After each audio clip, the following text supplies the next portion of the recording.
It is high noon in Vegas, and this is nighttime at noon on Fox Sports Las Vegas.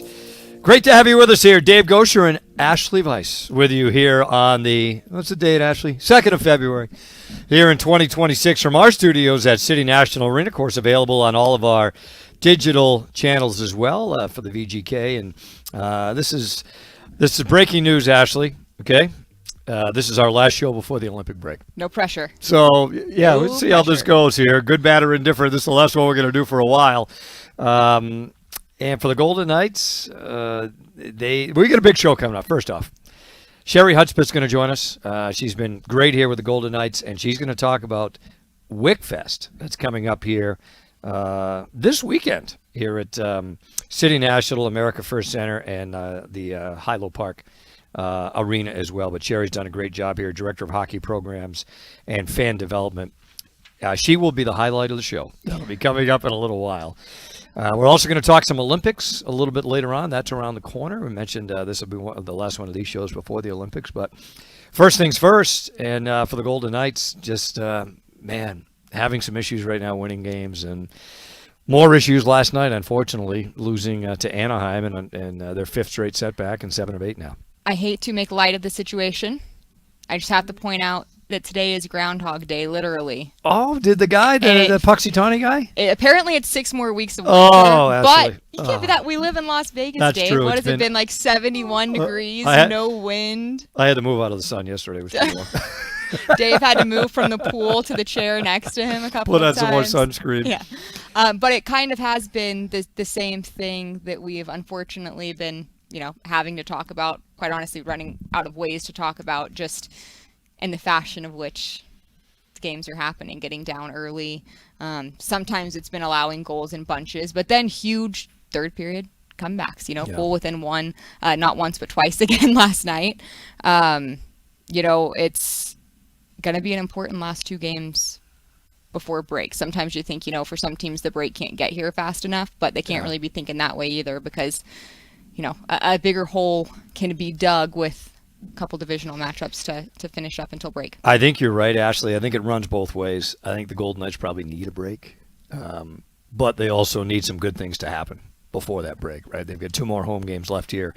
We've got Vancouver on Wednesday. The Canucks have had a real tough year, obviously. They're last in the West, last in the NHL for that matter, too. And then you've got the LA Kings here on Thursday, and, they're at a point now, I think it's so tight within the Pacific Division. I'm looking at the standings. It's crazy. You've got 4 points separating the top 5 teams in the Pacific. And I think the Golden Knights had a little opportunity here, right? You had Anaheim last night.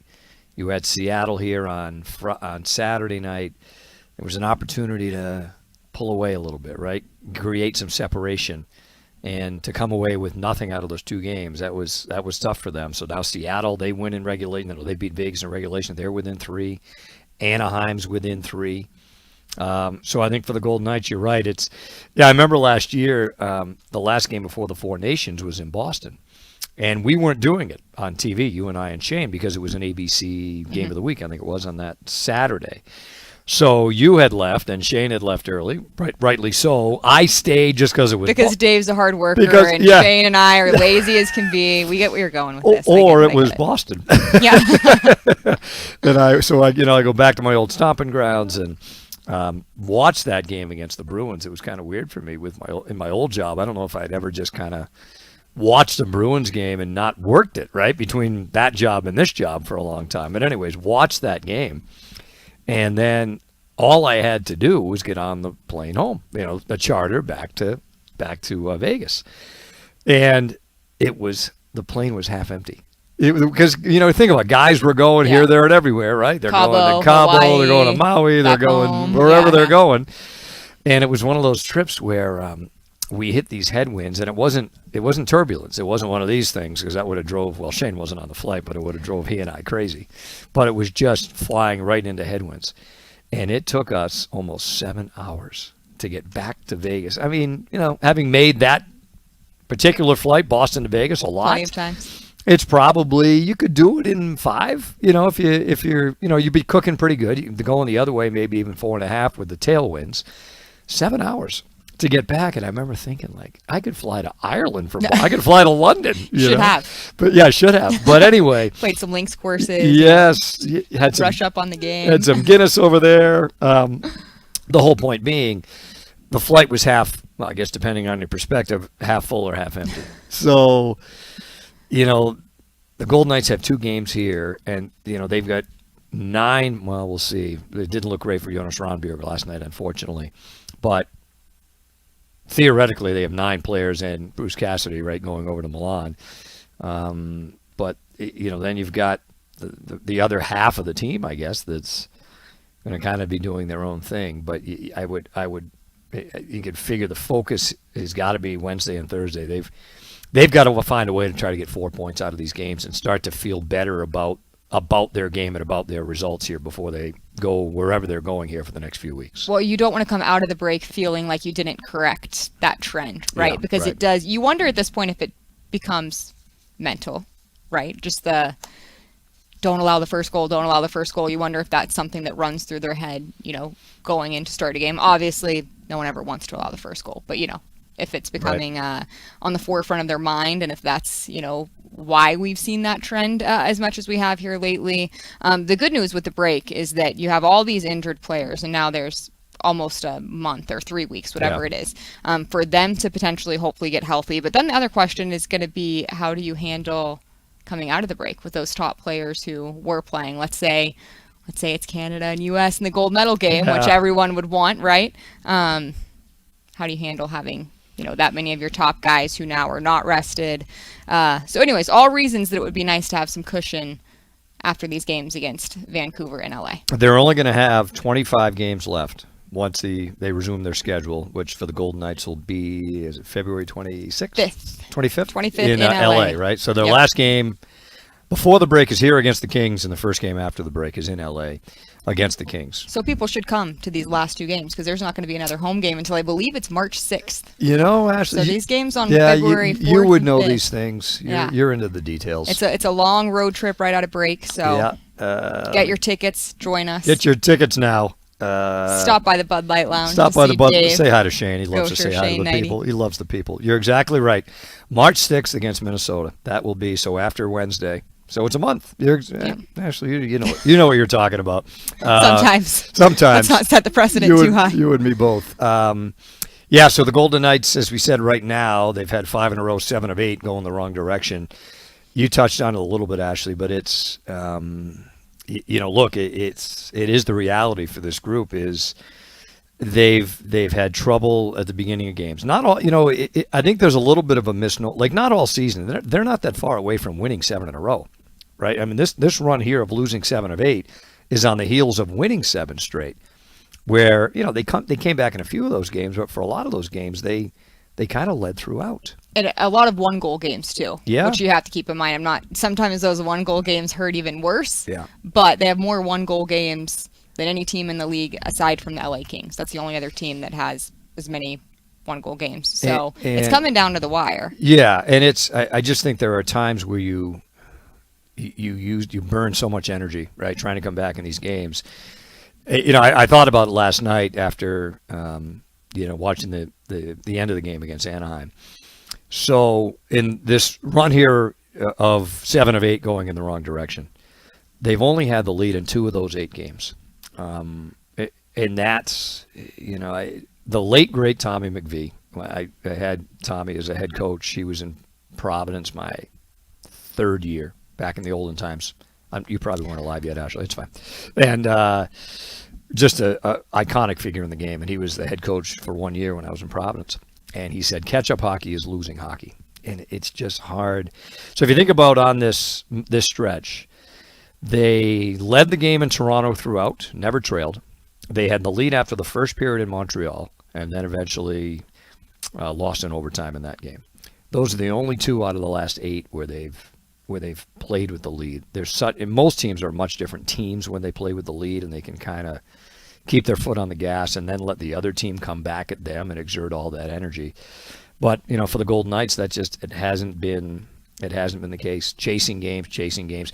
You know, we talked about it the other night, Ashley. Full marks on them for pushing as they do. They're the best third period team in the league and tied for the most comeback wins. But having to draw on that reserve night after night after night, for someone who just sits there and watches it, not exerting really much energy, I would imagine it's going to be incredibly draining for these guys to go through that. For sure. You talk about the positive part of the third period comebacks. Another layer to that positivity, I guess I'll say, is that you're really seeing your top guys say, okay, I'm going to take this over. Yeah. We've seen it from Jack Eichel. We've seen it from Mitch Marner here with goals in 3 straight. We've obviously seen it from Mark Stone a lot.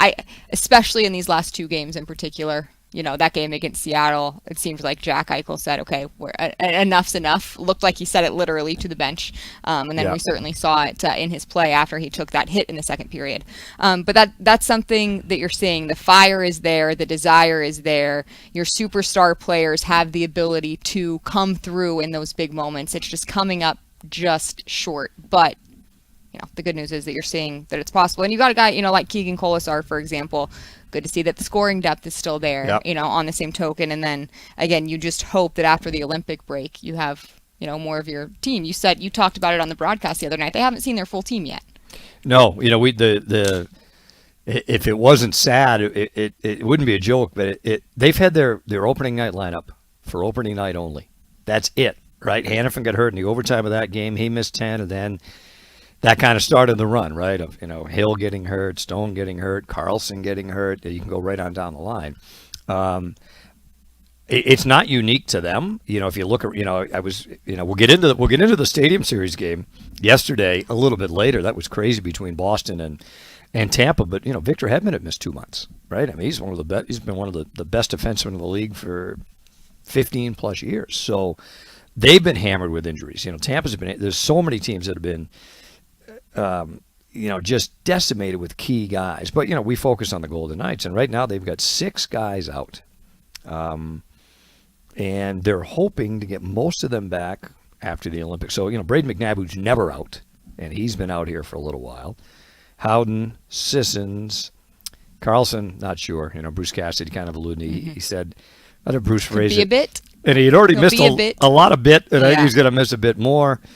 Carter Hart's in that mix. Am I missing anybody? We're not talking small players. I think that's the biggest takeaway too. Key guys. And I would argue that Brett Howden has become a key guy. Maybe 3 years ago, you don't circle that name as much as you would have previously. But he makes a big difference when you're talking about scoring depth, when you're talking about depth down the middle. Like there's another guy that you can put, you know, at center at any time you want. Brandon Saad's the other one. Brandon Saad. So, you know, certainly an established guy in the NHL, and I think that's where you know, the Golden Knights have taken some hits here to their depth. You know, one of the big talking points going into the league for this into the season for this team was they might have the deepest group of forwards in the league. It hasn't really worked out that way. You know, probably for a whole variety of reasons, right? And then the injuries start to creep in. Then you lose. You know, the goaltending. You know, we kind of call it the goalie carousel, right? Where they've used 4 different guys now. So, yeah, and all that being said, it's one of those years in the division, right? Nobody in the Pacific has because there's been ample opportunity for the Golden Knights, for Edmonton, let's throw Anaheim in there, to just take the division and run with it. And the largest lead in the division all year has been 5 points, and that was Anaheim in November. So that's 3 months ago now. So nobody's really said, hey, look, we're going to open up a ridiculous lead and go from there. So, which you know is driving the coaches of every one of those teams. Oh, my goodness. Crazy. Yep. if the day-to-day doesn't drive them crazy enough. Exactly right. But I would think that standings are going to be, you know, on every team's whiteboard. You know, some teams I feel like talk about standings and where they're at more than others. But like you said, with 25 games after the break and things being as tight as they are, I would think, you know, here are the numbers, let's go is going to be a big part of the conversation for almost every team in the Pacific, with the exception of Vancouver and Calgary. Yeah, for sure. Well, lots more to come here on Nighttime at Noon. Of course, March coming up is Women's History Month, and the Vegas Golden Knights are celebrating with the Ladies' Night Out special ticket offer on March 8th as they take on the Edmonton Oilers at 6:30 p.m. Ticket packages start at $90, and any fan who purchases through the dedicated link is qualified for the limited edition VGK Women's History screen print jersey as well.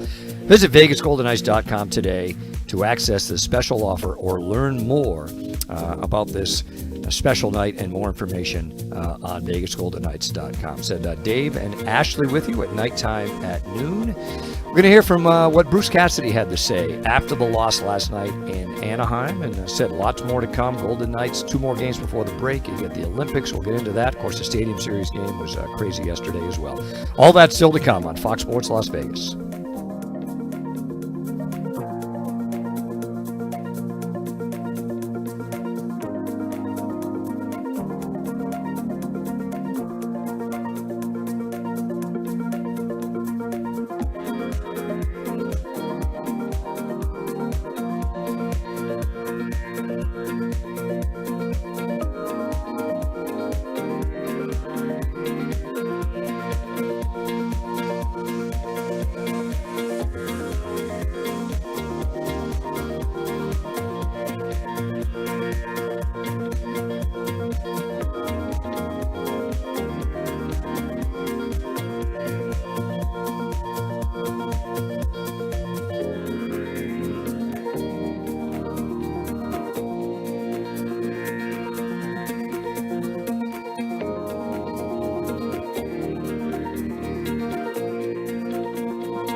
Golden Knights fans, if you ever wanted a piece of Golden Knights history, well, VGK Authentics is the official channel for game-used items coming off the ice. From game-used pucks to game-worn jerseys and everything in between, owning something from your favorite Golden Knights player has never been so easy.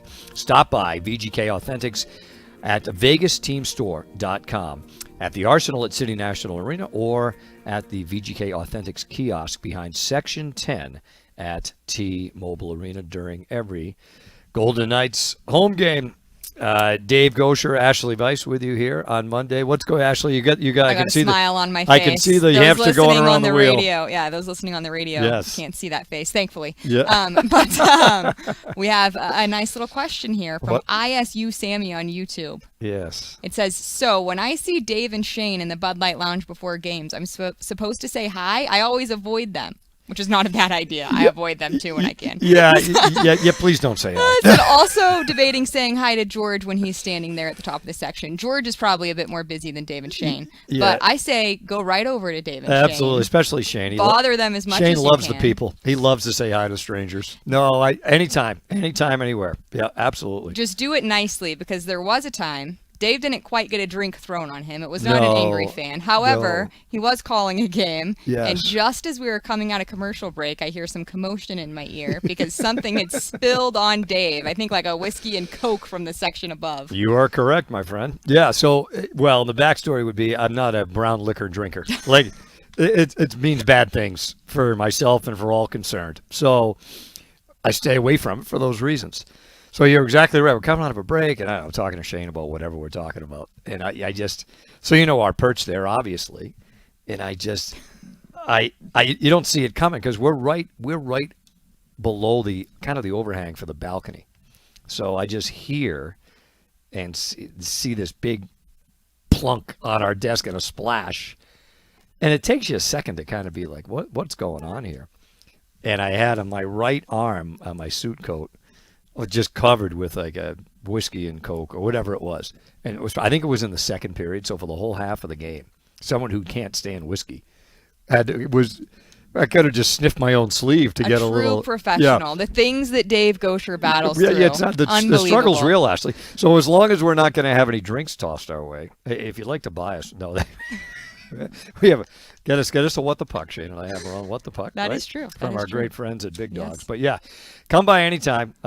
George is usually a lot busier than He's we busy. are. We're just not. Shane and I aren't doing much. but you watch the games. We're not doing much at all up there. But anyway, we'll be back in our assigned workstation, as I call it, Wednesday and Thursday. Next two home games for the Golden Knights. You mentioned the VGK trying to turn things around here, coming off a loss last night in Anaheim. And here is what Bruce Cassidy had to say after falling to the Ducks. Get your thoughts on the game, Bruce. Well, got behind in the second. We've been there before, chasing the game. So that part we're not necessarily say comfortable with, but we've been through it. So I guess that's a good word. And almost we pushed hard to the end, but I'm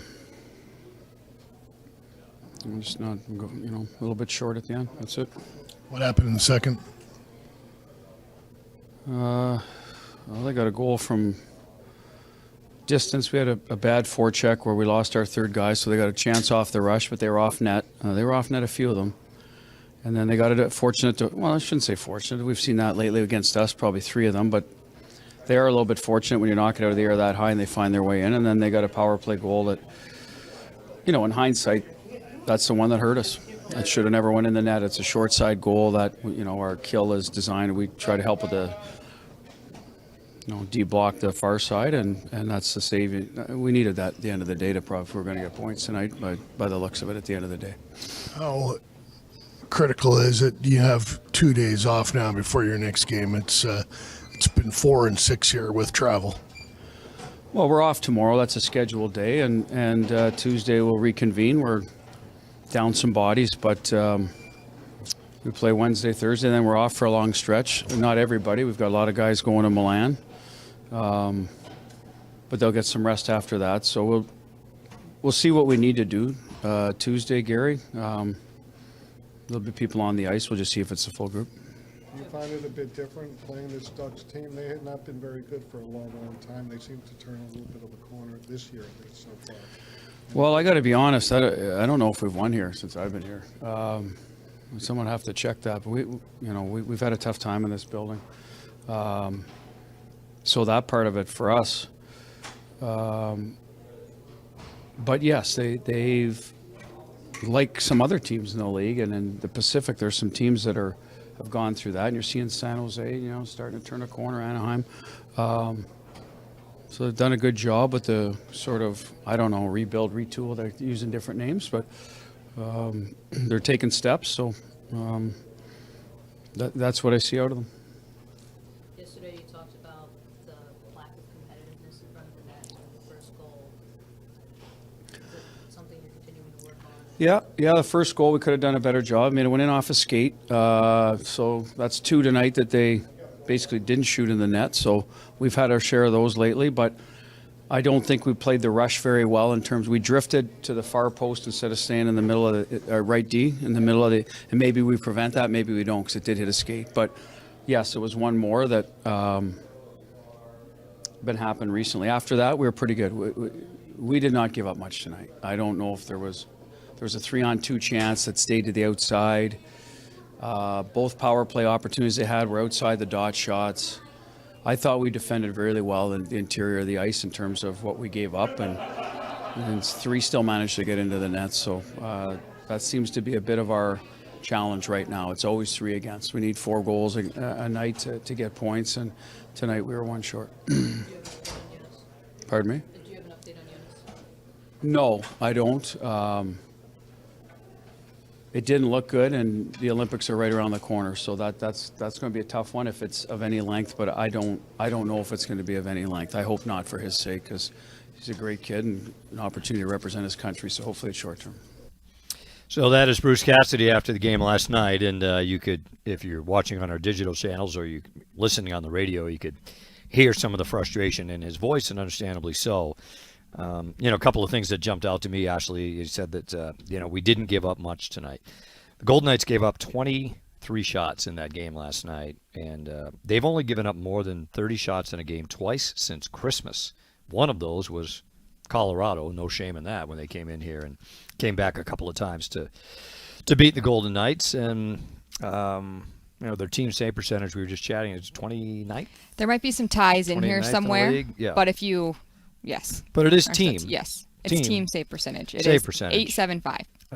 And that's, and below where they would want it. and he just, look, last night they gave up three against Seattle, 5 against, say 4 against Dallas, a shootout goal, 3 against Montreal. The Ottawa game wasn't close. So that's an area where, and it's probably a combination of, he mentioned this after the Dallas game, Bruce did, that coverage in front of their own net, it was something that kind of came back to bite them a little bit last night. And they need some key saves at key times in games, especially, I think, with key people either out of their lineup or, guys that have played a ton of hockey for them in the first, as we're past the first half. You're closing in on 50, like you said, it'd be 57 games by the time the break comes. And those things have kind of combined to really, and playing from behind. I think it's probably a variety of things, but you could tell last night he felt they were pretty good defensively in that game, and still came up short. And I think that's when you go on these runs like this, you find different ways to lose, just like when they won 7 in a row, right? You could find different ways to win games too. Yeah, something he says sometimes is when things are going wrong, it feels like everything's going wrong. When things are going well, it feels like everything's going well. Kind of one of those situations. But yeah, he's something he has said recently as well when he talks about putting out fires, right? So if things don't get out of control, he will say part of that is getting the save. That's part of putting out the fire. It's not just on the defenseman or whatever it might be. And, Darren was talking last night. I know you really want to hear what Darren Millard had to say. Not Dave. really. Not really. I'm good. But press on. So it's 11 starts this season only from Adin Hill. And they were separated by, 3 months off from injury. So if you were to pretend as if that injury wasn't there, he'd only be in the second week of November, something like that. Yeah. So you figure he's probably still getting into his game. We're going to see a split this week, I can almost guarantee, unless something crazy happens and Bruce Cassidy decides to play the same goaltender 2 nights in a row. But I would think, important for both of them to go into break feeling as good as possible. Because there's going to be another layoff here too. Well, right? I know Schmid's going to the Olympics, but and I wonder with Hill. Look, he injured early in the season, misses 3 months, and I don't know. I guess I would have to ask him this: does he feel like he's starting over to a degree? Maybe I don't know, but he's trying to get his game where he would like it to be. But now, the whole league's been going on here for months, right? And everyone's in mid-flight and closing in on 60 games, whereas in real time he's trying to get to where he'd like to be. So I'm sure it can't be, it can't be an easy assignment for him either. And the only other thing I would throw in there is when and he's been out so long that he kind of just, at least with me, leaves my mind a little bit. You talk about putting out fires and closing out games, and William Karlsson's the first name that comes to my mind. And the fact they haven't had him since the 8th of November, so now it's coming up on 3 months, and who knows? He's not on Team Sweden. Bruce Cassidy kind of mentioned he's going to miss a bit more. If you're going to make a list of all the guys they miss the most, they miss them all, but William Karlsson and probably Braden McNabb. Right, those two guys that have been here since the beginning. That Bruce has the phrase "winning time" when it's time to close out games and okay, time to wrap this up. Boy, those two guys are invaluable for this team. And talk about your deepest center core in the league. If we were looking at Eichel, Hertl, Karlsson, and Sissons to start the year, that was the plan. Yeah, and the plan hasn't gone and you have Brett Howard the way as they an planned option, it. right? Exactly right. All right, we're going to step aside. We said the highlight of the show is coming up here.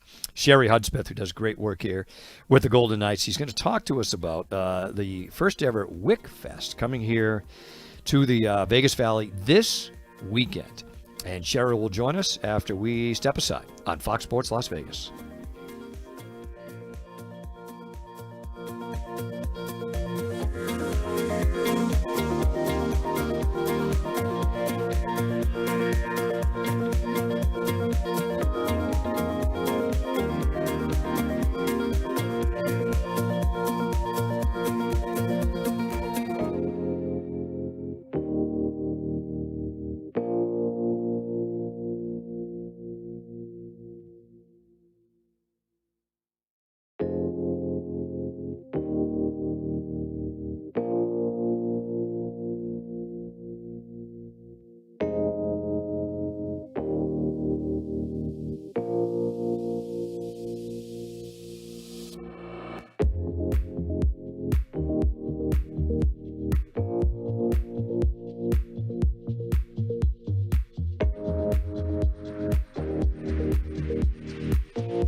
As Ashley mentioned earlier, because she's in tune with what's going on. First Golden Knights home game after the Olympics is Friday, March 6th against the who are they playing, Ashley? Minnesota. Well, thank you. It's right here in big letters, or maybe not big enough in this read. But the Golden Knights will honor all the local workers that keep our city strong when the VGK take on the Wild. 7 p.m. that night on the 6th of March. Special ticket packages start at $85 each and include a limited edition VGK dry fit long sleeve neon construction shirt. I'm a medium. Only available through this offer. Is neon your color, Dave? Probably not. Visit VegasGoldenKnights.com for more information. You can purchase this exclusive ticket package today. Said after the break, that's the first time you'll see the Golden Knights. They'll head, what's it, a 5-game road trip, Ashley? That sound right? Starts in LA, and then they head out east to Washington. Is it Buffalo? Pittsburgh, Detroit, they're in there. Yeah, that sounds right. I haven't looked that far ahead, I can be honest with you. I'm focusing on Dave's taking it day by day, Yeah. Sherry. I cannot wait to get to Sherry Hudspeth, Yes. but I have to say that there is another comment coming in from YouTube asking the admin to tell Dave that he is looking strong and well-rested. I am not the admin, but I'll take the opportunity to tell Dave he looks strong. Thank you. and Not well-rested. strong and not well rested. 0 for 2 from the admin. Thank you for everything you do, admin. So Sherry Hudspeth with us, the great Sherry Hudspeth, Director of Youth Hockey Programs and Fan Development here for the Golden Knights. Sherry, is this so we've been doing this show a lot of years. Have we been stupid enough to never have you on the show? Is that possible? This is my first time, a nighttime at noon. Wow. Yeah. So if we needed the ratings boost, we should have had you on. We had to just wait till you're arrested. Months ago. You'd be waiting a long time for that. Hey, so tell us, what's going on here this weekend? The Wick Fest. Yeah. What's the deal? What's the sitch? The kids say, what's the sitch? What's the sitch? What's the sitch? We Yes. got, That's like a Kim Possible. The kids 20 years ago, Sherry, were saying what's the sitch. Sorry, continue. Yeah, we got Haley Wickenheiser's joining us. She's bringing her Wick Fest Girls Hockey Festival. So International Girls Hockey Festival. She's done it in Canada for 16 years. This is the first event that we have in the U.S., so very fortunate that she's chose Vegas and our facilities to host it. So we're looking forward to a great weekend of girls hockey. We have 600 girls participating from across Canada and the U.S., and 35 teams, and we'll kick off on Thursday with the opening party at Aria. We got close to 1,000 people coming to our girls hockey celebration at Aria on Thursday before the VGK game. That's awesome. And a lot of professional athletes, Yes. women hockey players in attendance as Yeah, well. should I name drop all of them? Absolutely. Yep. Okay, so Stop number messing one, around. yeah, we got Haley Wickenheiser, so Hockey Hall of Fame. She's been to 6 Olympics, 4-time gold medalist. Angela James, also a 2010 Hall of Famer. She was one of the first women inducted into the Hockey Hall of Fame with Cami Granato, so she'll be joining us. From the U.S., we have Amanda Pelkey and Haley Skarupa. We're on Team USA, so they won silvers. Olympians there. Jillian Dempsey's from PWHL. Kendra Fisher's a goalie from Canada. And Oksana Bayul's going to be doing a power skating session with the girls. So what's important to note about this is we have hockey tournaments here all the time, right? Like 50 tournaments a year. This is so much more than a girls hockey tournament. Like Haley's biggest thing is caring about the whole athlete. So we want to empower the girls. So outside of the competition and the tournament, we have over 20 workshops and clinics going on here at City National in Mackenzie River, on ice, and also over at Las Vegas, the Veterans Memorial with the City of Las Vegas. So we're running all kinds of clinics as far as like nutrition, yoga. The Vegas Vivas are doing a cheer clinic. We have on-ice clinics, goalie clinics. So just a lot for the girls to do outside of the competition as well. It must, to a degree, Sharon, you've been, with the organization here for a long time, but is it just still kind of, I don't know, blow your mind's the way to put it, but like something like this is going to happen in Vegas, and especially on the women's side and the girls' hockey side. I mean, this is beyond belief how good this program is going to be this week. Yeah, I think we have a lot of room for growth here and stuff like this. We will be kicking off our first only VGK girls NHL Learn to Play. We've had NHL Learn to Play here for a long time, but we've not had specifically a girls one. So that's included the launch of that. So pretty proud of that. That's going to help, obviously, new growth. So that's girls like 5 to 11. And then hopefully they continue on into our Little Knights and eventually join our Vegas Junior Golden Knights girls program. So, I mean, there's a lot of room for growth for that. And then these girls, just to see these athletes interact with the athletes, we have autograph sessions. If I'm 5 or 6 years old, just joining the Little Knights, and then you get to meet these athletes, like that's a lot of inspiration. It's like, hey, now with PWHL, there's a path for you. There's a professional path for you if you're 5 or 6 years old. So I am really excited to bring, more girls and women's hockey to Vegas and more prominent female athletes to Vegas. Like every day we get to watch the Vegas Golden Knights, but we don't get to watch professional women's hockey. So I think it's going to be good for obviously the fans and the kids and the parents just to see how talented these women are and how accomplished they are. And hopefully it gives them a lot of inspiration to keep playing. And if they're not playing, then they want to sign up. So yeah, it's going to be very good. You mentioned the focus on the whole athlete, not just what they're doing on the ice. What part of that do you feel is the most important? Someone who works with, youth hockey players all the time. What I think is the most important, I think just the inspiration that they're going to get, just the touch points, like what they're going to take away from it. So everyone's kind of different. But for me, growing up, Angela James was who I looked up to, and I saw her, and it's like, man, I want to score goals like her. So maybe they see that, they see them in the Olympic jerseys, and they're like, oh, maybe I can go play college, or maybe I can go play women's hockey. So I think just seeing their little faces running around and meeting these people, I think is going to be very rewarding. And hopefully some, like the junior nights, all of our junior nights teams are playing in it. So hopefully those parents will see, like, yeah, there's a prep school opportunity, there's a college opportunity, there's a professional women's opportunity. There's a lot of opportunities for our Vegas Junior Golden Knights girls right now. So hopefully the girls that are more serious about elite competition have the chance to talk to these athletes, ask them some questions they want to know, like what was it like for you growing up, and hopefully those interactions, that are authentic interactions in the hallway and stuff, can be rewarding. And one day if we see Vegas Junior Golden Knights in the PWHL, I think we did good here.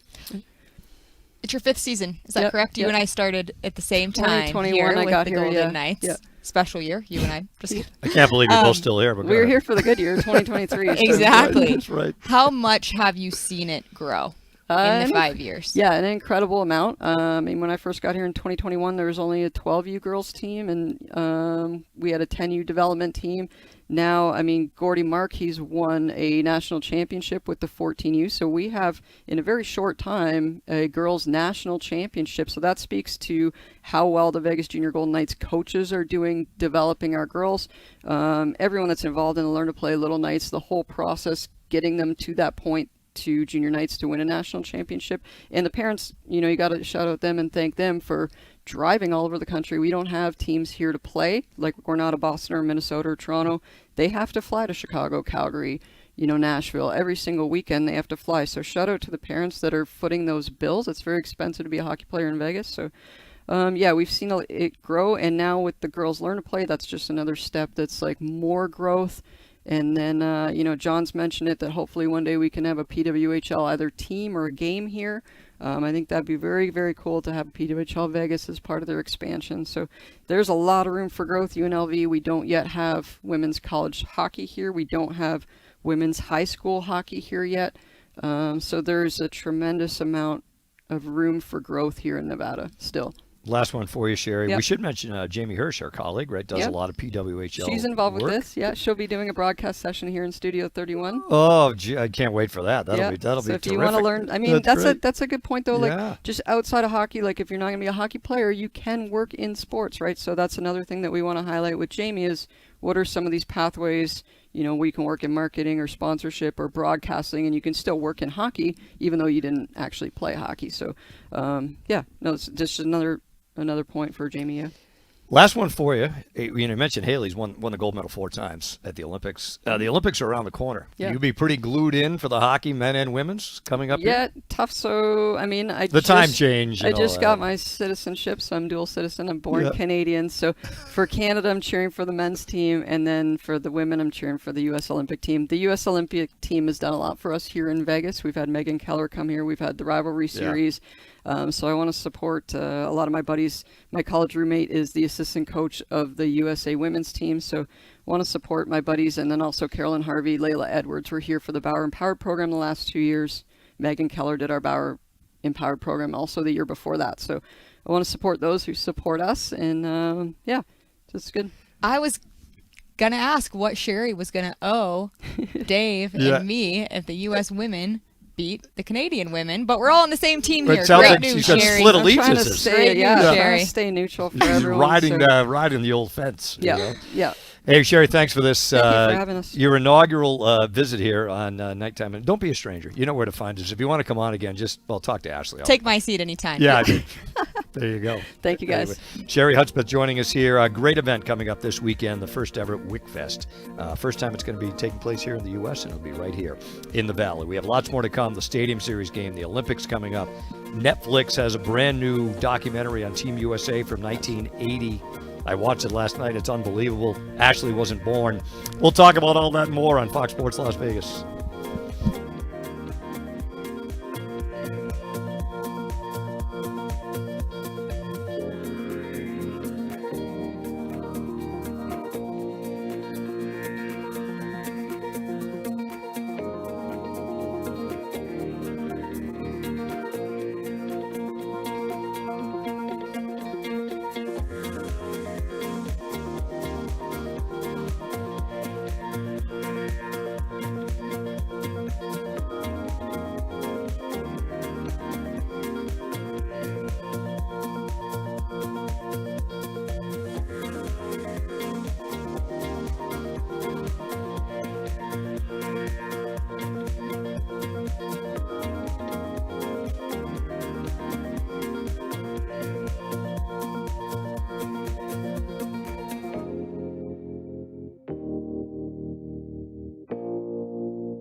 The Golden Knights have launched VGK Pay, presented by America First Credit Union, as a centralized payment system within the official VGK mobile app. VGK Pay is the smart way to pay for concessions in team gear at T-Mobile Arena and at the Arsenal at City National Arena as well. And fans are eligible to earn rewards known as Fortress Funds. And season ticket members can easily redeem their discounts when using VGK Pay. The VGK mobile app is available for iOS and Android devices in the App Store and Google Play stores. Even Dave can use it. Yeah, I'm not sure about that. With my technically challenged, even Dave can do it. User friendly. I usually go to Ashley or our colleague India Shea and say, India's a much better bet. India, can you figure out how do I get the Apple Wallet and the thing and the pass? How does that happen? And then she rolls her eyes at me and she says, just let me have that, please. So anyway, great to have Sherry with us. It's going to be a great event this weekend. Amazing. It's going to be awesome. So I do try to keep that somewhere in the back of my mind, Ashley, is that for everything that's happened over the last, let's call it eight and a half years now with the Golden Knights, it's still relatively new. Like they haven't had a team here for 50 years, right? Right. So the fact that Haley Wickenheiser is going to come here and do this first ever in the U.S. Wickfest here this weekend, and Sherry gave you the numbers here are crazy. It was what, 600? Did she say? Over 600. Yep. That women that are going to be involved. That's great stuff. So February 5th through the 8th here at CNA, America First, and also at Hilo Park. Yeah. Amazing and Great incredible for the young girls to have awesome. access, and the girls only learn to play is going to be huge as well. Yeah. So two things. I'm going to go to the future, then come back. Back to the Future. Good movie. Michael J. Fox, by the way, Ashley. Next February Yes. 20th, 2027, the Golden Knights will be in the Stadium Series game, right, against the Dallas Stars. Yep. Have you been to you're a girl of Texas. Have you been to AT&T Stadium? I have been to AT&T Stadium. I'll give away my age. I need to fact check this because I was young, but I believe I was at the first concert, which may have been the first event at that stadium. Oh, really? I'd have to Google it, Yeah. but it was George Strait at AT&T Stadium, and I think that opened the venue. That's awesome. I remember him doing a big thing, asking all the fans to chant, "Jerry, open the roof, Jerry, open the roof," and they retracted the roof for the first time. So yes, I've been there for a couple Cowboys games, a few college football games. Yeah. Arkansas, Woo Pig Suey, Woo Pig Suey. he's There played you a go. few Whatever games it is. there. Yep.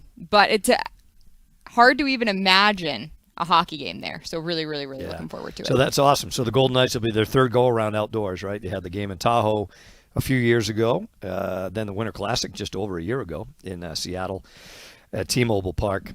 And so that'll be next year's Stadium Series game, Golden Knights and Stars at AT&T Stadium, February the 20th of 2027. This year's Stadium Series game was yesterday, and I don't know. I'm not a good barometer to, which one's the best ever, and That was a good that was one. pretty awesome yesterday. So you have We- Brandon Hagel score Yes. 11 seconds in, which Yeah. was the fastest goal in an outdoor game in NHL history. Obviously, the back and forth after that. But, Bruins storm back, Tampa comes back and wins it. But, you're not going back and talking about that game without talking about the goalie fight. No, it's great. It's great. Well, and I think under the circumstances, right, where the Bruins are pretty much they're in control of the game, but Swayman's gets mad that Hagel gives him the stick, gets up, gives him a blocker in the face, and then Vasilevsky, well, the heck with this, right? So I thought it was ironic that the two most penalized teams in the league had their goalies fighting, but then. For the Bruins, it just went on and on and on. Yeah. Where Charlie McAvoy after the game was asked, what was the turning point, and he was being it wasn't completely accurate, but the general he says, well, when they had a 5-on-3 for 8 minutes, it wasn't that long, but it was continuous power plays, 5-on-3, 5-on-4, changed the whole tenor of the game. They force overtime. David Pastrnak thinks he's won the game in overtime, and instead he's getting called for a penalty, which. I don't know why they didn't blow it dead. That's a long way to go. It was offensive zone penalty or defensive zone penalty on him. Tampa doesn't score on that power play, but they end up winning the game, and it was great. So you were telling me, because I tuned in, I kind of had it on. Tuned in late, Dave. Yeah, well, I saw the opening goal, but I kind of missed the arrivals. The rivals. So run down the get-ups for the people. the Boston Bruins arrived dressed as Patriots, but not as football team Patriots, as literal Patriots, colonial hats, colonial get-up, which was great, very creative. And then the Lightning arrived in Tampa Bay Buccaneer uniforms, full football shoulder pads, helmets, football pants. Kind of trippy to see all those guys in actual American football gear. And then you had John Cooper and the Lightning coaching staff. They said it was Cuban inspired, to go back to the Cuban heritage in Tampa. And I guess there's a cigar bar that the coaching staff likes to, enjoy maybe Sure. after a big win, Yeah. of which they've had many. I'm curious your opinion on all of those things, but also what might be some ideas for Vegas next year. Yeah, I kind of was thinking about that. Like, do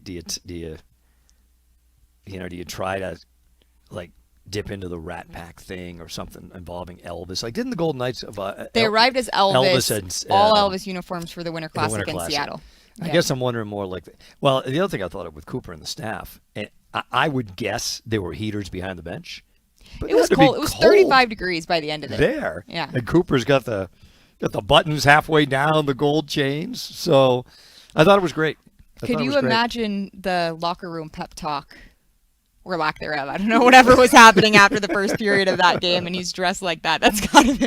Are you sitting there trying not to laugh? I'm curious how that goes. Like, yeah, I don't know how Vegas, what direction they'll go, but I don't know. When I think AT&T Stadium, it just makes me think Cowboys. Obviously, AT&T Stadium wasn't around in the 90s, but when I think Dallas Cowboys, I just think retro. So maybe they'll lean into that somehow. Yeah, I would agree with you. No, it was great. I thought it was, for the league, right, over 64,000 people at the game and back and forth. And, the Bruins, obviously, they blow a 4-goal. The first time ever Tampa's rallied to win, went down by 4.